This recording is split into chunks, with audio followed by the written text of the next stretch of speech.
What advice would you give to someone looking to quit porn? Well, I gave some advice a little earlier about quitting alcohol, and I would say it isn't that you're trying to quit porn. It's not the right way to think about it. The right way to think about it is that you're trying to figure out how to have a better life. And so you have to figure out, well, I would say do the future authoring program and keep your porn addiction in mind and think.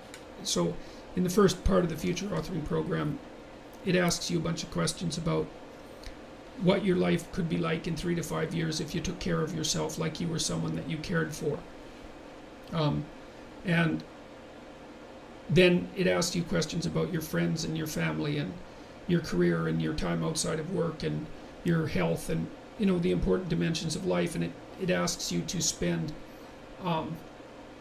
20 minutes writing about how good your life could be in 3 to 5 years if you got your act together and did what was good for you. And then it asks you to write about the hell you could be in if you didn't. And so I would say you really need to do that, because porn isn't the issue. The issue is that you're not living your life the way you want to. And so you need a vision of life that's more compelling than the porn, and you need a counter vision too that frightens you, because otherwise porn is obviously extraordinarily gratifying in the short term, but you seem to be suffering from the medium to long-term consequences of its use. And so you need a story that you can tell yourself that's really deeply thought through about why this is not appropriate for you, how it's hurting you, and how it's minimizing you and perhaps making you embarrassed and ashamed and more socially isolated and all of that. So I would say think about it as cleaning up your psyche and your behavior rather than merely stopping